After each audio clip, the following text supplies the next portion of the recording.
This is TechCrunch.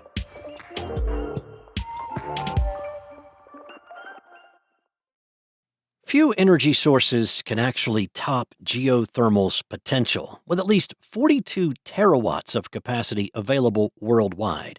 That's according to the IEA, which is more than twice the world's energy use last year.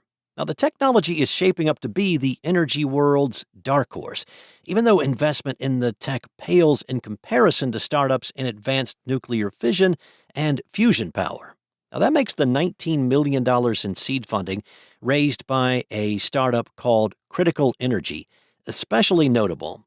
Critical Energy hopes to fill a major gap for geothermal power plants by building modular turbines tailored to them.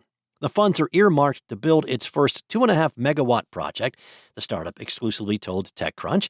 Meanwhile, the darlings of the investment world, those working on nuclear fission and fusion, are targeting the early 2030s for their first commercial deployments. By that time, geothermal startups could be building gigawatt-scale power plants.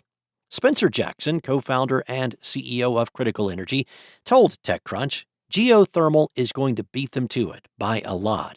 In 4 or 5 years, I hope that we're doing many gigawatts a year. Even modest expansion of geothermal could pay off to serve the world's and especially the tech industry's growing energy needs. A recent report said that advanced geothermal could power nearly 2/3 of new data centers by 2030. But Jackson said there is a looming shortage of compatible turbines.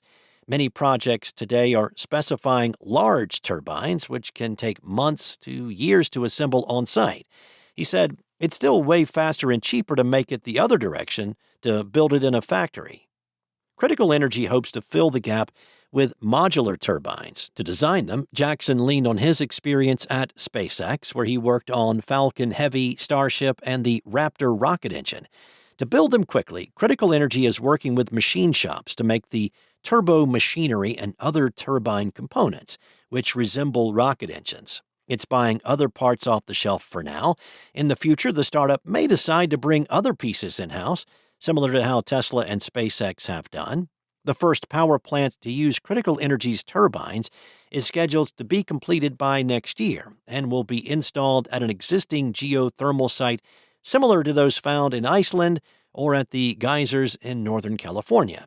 Critical Energy is also designing a larger 5-megawatt module targeted at enhanced geothermal companies like Fervo Energy, which drill deeper into the earth to withdraw more heat. By the early 2030s, Jackson hopes Critical Energy will be making gigawatts worth of turbines. He said, we are looking for the fastest path to gigawatts of scalable power on the grid. Long-term goal is 300 gigawatts a year in 2045. Though geothermal development has been quietly proceeding, Jackson expects that once the technology is more mature, oil and gas companies will dive in, speeding things up considerably. Geothermal is great, he said, because the oil and gas industry has the replicability to do hundreds and then thousands of wells. They're very, very good at drilling wells, but they need turbines, and there's going to be a massive shortage of those. The seed rounds were led by Sousa Ventures and Upfront Ventures, with participation from Mac Venture Capital, Susquehanna Sustainable Investments, Humba Ventures, Scribble Ventures, and Underground Ventures. The startup also nabbed $3 million in venture debt from Silicon Valley Bank, bringing its total early capital to $22 million. That's all for now.